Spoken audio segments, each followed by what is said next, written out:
From the heartbeat of the Republic, this is the PAWA podcast. Be powerful. Bringing you independent voices, expert opinion, driving change. Hi guys, welcome to the PAWA podcast, Mjue Kiongozi Wako series, episode 3. I'm your host for today, Ndungi Githuku, and with us we have Mr. Ndungi Githuku. Karibu sana. Shukran sana. Asante. Yeah, today we are talking about your aspiration to become an MCA, but let us get to know you at a personal level. Karibu sana. Thank you very much. My name is Ndungi Githuku. I was born in the early 70s, 1973, at Pumwani Maternity Hospital. Oh, wewe mtoi wa Nai? Mimi ni mtoi wa Nai. Lakini nyumbani, my home is the Kabete, a small village called Muimuto. It is the first village that you get into just after Westlands, into Kiambu. So I'm a Kiambu kid. That is where I grew up. I went to Farasilen Primary School, which is right next to Muimuto in Kitisuru. And from there, I transferred to Visa Osho Primary School, where I completed in 1987 and joined Jomo Kenyatta High School in Nakuru. It was my first time to come out of Nairobi, like for real. And after that, I joined the Kenya Polytechnic, where I studied graphic design and printing. I'm a printer by profession. But beyond that, I'm an artist. It is in school that I got the bag of acting, of singing, of playwriting, and also I'm into film. I did a movie with Lupita Nyong'o. Oh yeah, before she became big. What's the name of the movie? By the Roadside. Oh, By the Roadside. You can check it out on YouTube. And so my passion is in the arts. And what I've done is that along the way, I've been into the human rights struggle since the early 90s. If you may remember Freedom Corner, where mothers of political prisoners camped and actually demanded for the release of their sons. During that time, we were living in a dictatorship under President Moi and the Kanu regime. And so as a young person, I think I was about 19, having joined the Kenya Polytechnic in 91. That is where I would say I cut my teeth into human rights issues.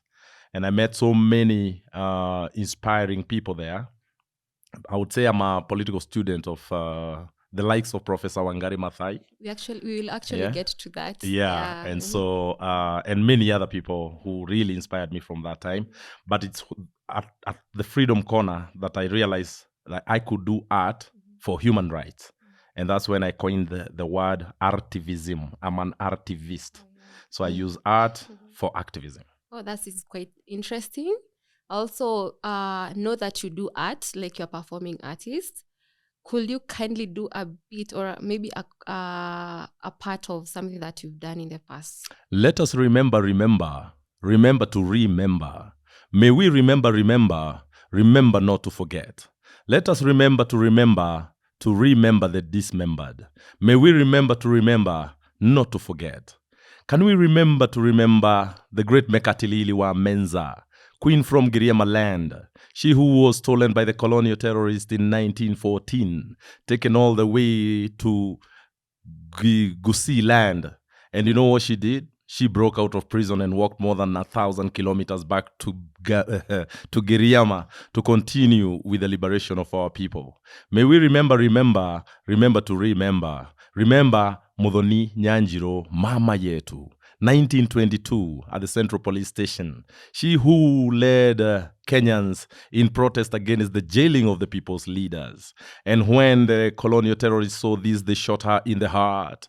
And her blood flowed down to the ground, mixing with the soil of our land, germinating the seed of our national liberation struggle, the Kenya Land and Freedom Army, the Mau Mau. May we remember to remember.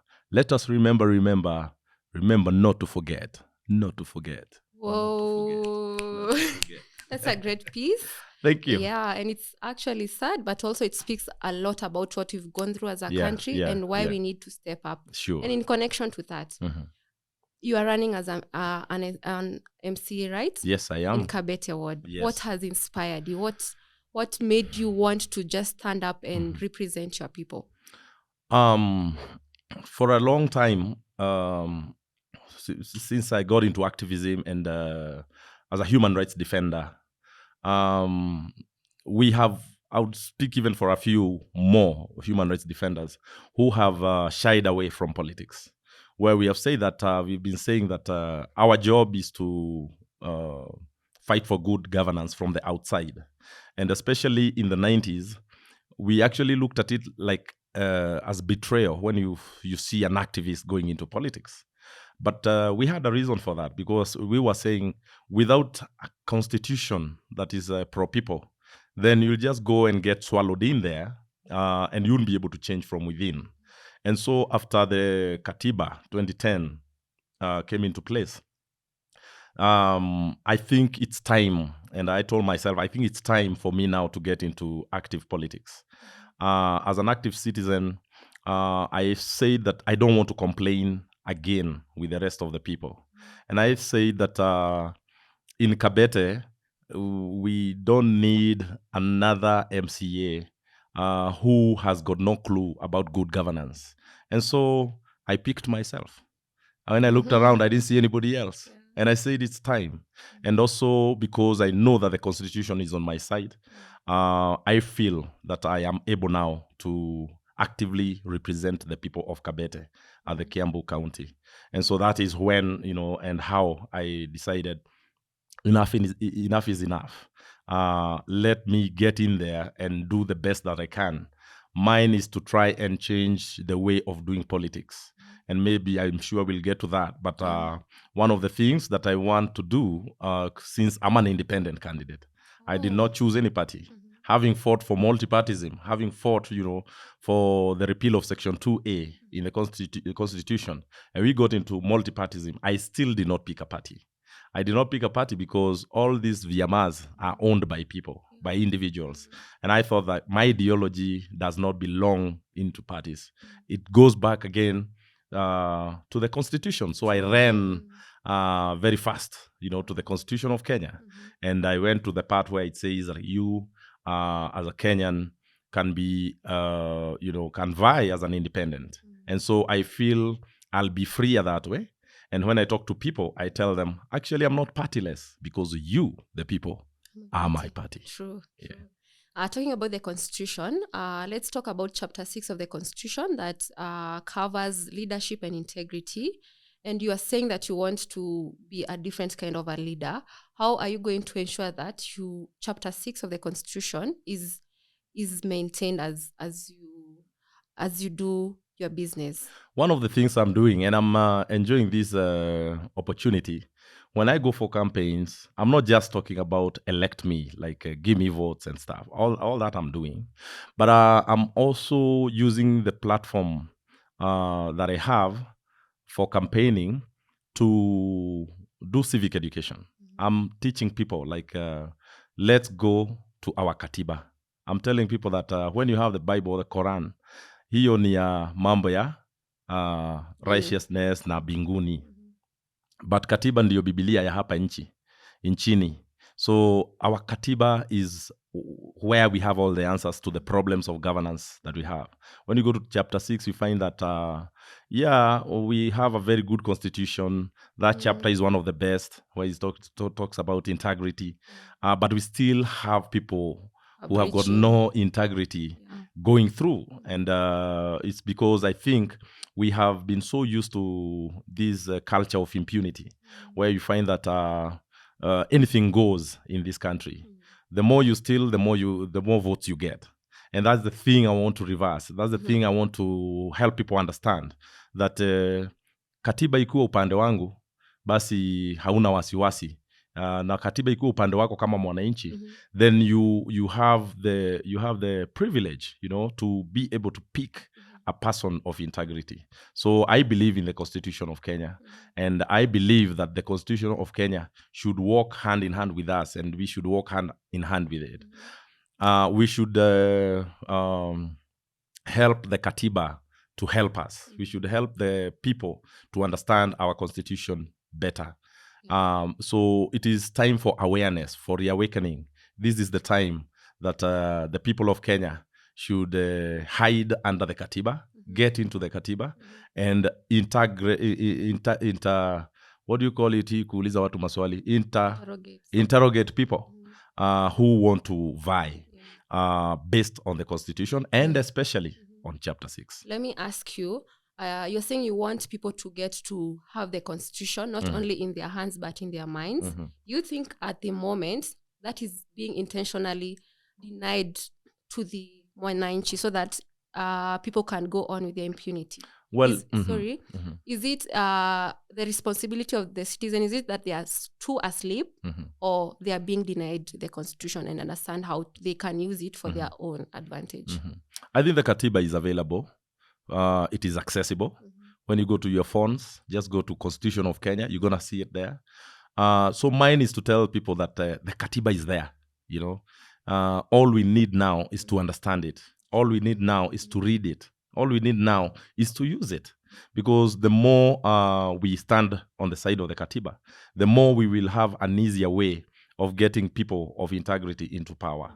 So do not get somebody who is violent, you know, somebody who promotes war in this country, somebody who is corrupt, somebody who, you know, is out for selfish gains. I have not even asked, actually, like how much an MCA gets. I haven't asked. I'm not interested in that. We have been toiling for this country for free, you know, not being paid to do this. And so that's my culture. That's the thing that I want to bring on board, that I'm not here kuomba kazi. I've heard people say, nimekuja kwenu kuomba kazi, because wanataka mshahara, unaona. But I'm here to serve, and to serve under the Constitution of Kenya, which is one of the best, once again, I'll say, in the world. Yeah, true. Yeah. It is. How will you rate our current leaders on the issue to do with leadership and integrity? 1 to 10. Yeah. 1 to 10. Yeah. I would say most of our leaders actually have not even read the Constitution. True. They have avoided to talk about the Constitution. Why so? Why so? Because the Constitution will stop them from vying. You know, will stop their conscience on the tracks and say, when you read and find that the things that you have been doing are based on impunity, you know, anything goes, then the Constitution then is not your friend. The Constitution is only friends with people who are clean, who want to get into politics and are clean. So on the rating, I would say it's hard to say 1 to 10, but a majority of our politicians do not fit the bill. Yeah, most of them are those who, you know, use violence and also play corruption.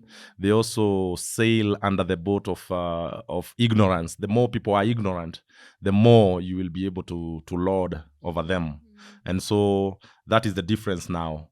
I'm doing more to let people know that the Katiba is your friend, that the Katiba is what you... But our leaders won't talk about the Constitution. Not even one I've seen on TV or in the news where they are talking to thousands and hundreds of people saying, Katiba ya Kenya inasema hivi. They don't want, because they don't want people to know. So I think the people of Kenya should peruse the Katiba more and more. Just make it your friend. Just read, so that when somebody comes and promises you things that, you know, promises you heaven, cannot even afford you hell, then you know you're in trouble. And so once you have the Katiba on your side, then you can be able to interrogate these leaders. So I would say at 1 to 10, I would say 3. Oh, 3. Hata umejaribu sana. Ninaonea huruma tu kidogo. I feel like it's a negative, but well, that's your view. 3 over 10. Yeah. So earlier on, you had mentioned that one of the people who inspired you is Wangari Maathai. Yes. But even before we get to her, what is your leadership style? Yeah. What is your philosophy on leadership? Yeah. That's one of the things I'm also talking to my people about. I'm telling my people, and also I'm using this as one of my manifestos, that once they elect me, one of the things that I will do, once again, is based on the Constitution. Participation, public participation. And this is, once again, one thing that most leaders avoid. We don't know what our budgets are when you come to the county level, to the ward level. MCAs, MPs, nobody actually says that this is the budget that we have for my ward. Yeah. So that is what I'm dismantling. And I'm saying one of the things that I'll do is that I will organize for village councils. The people will elect village councils. We'll have groups of 5 per village. We'll have a man, a woman, a young woman, and a young man, and 1 special seat for PWDs or any other special person that the people may wish to have on board. So in my ward of Kabete, we have about, I would say, 14 villages. And in each of these villages, I would wish for people to organize themselves so that in each of those villages, they come up with a group of 5 of those 5 people. And those 5 people will now be working closely with the MCA's office. I think, sorry, Yeah. to cut you short, that Yeah. touches more on the manifesto. Yeah. Yeah. So we'll get to that in Yeah. our second Yeah. part. Yeah. But maybe you can mention someone who inspires you. Okay. Yes. All as right. we get to the conclusion of the first. Yeah. first My part, biggest yeah. inspiration, I would say, it's hard because I stand on the shoulders of many giants. I stand on the shoulders of the late Professor Wangari Maathai. This is a gallant woman that I met at the Freedom Corner, simple woman. And I used to read about her and say, wow, this professor, a woman who is very brave, like she stops the building of a skyscraper by the Moi regime, and she must be a giant. And when I met her, she was such a simple person, a person who would speak to women, the mothers of political prisoners, organize them in simple language. She also was the leader of the Greenbelt movement. She founded the Greenbelt movement, where she had the campaign of planting trees, making Kenya green, making Africa green once again. And she really achieved. So Wangari Maathai is one of my inspirations. The other person is in my spoken word. That's Mekatilili Wamenza. She was a young woman in her 20s who defied the colonial settlers. But, after that, she was taken, in my poem, I say kidnapped, like stolen from the people. But she was taken to exile, coming from Malindi, and taken all the way to Gusii land in Kisii. And when you read her story, even though there isn't much written about her, it gives me a lot of inspiration that this young woman actually walked more than 1,000 kilometers from Kisii to continue with the liberation, because after that, she continued to fight for her people. And after that, she was taken to Kismayu. It's believed that that's where she died.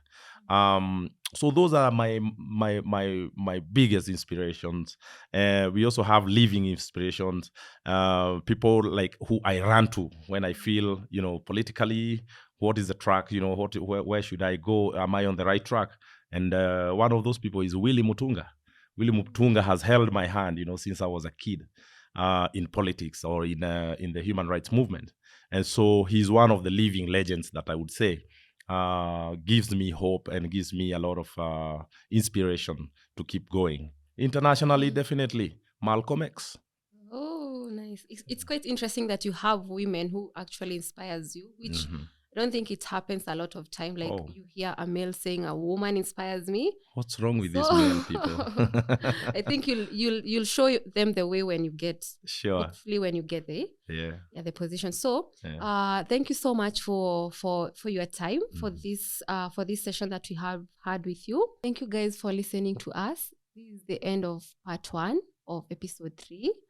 Watch out for the next part on all our socials. Kupigwa na kupokonywa maisha hakutatuzuia sisi wananchi.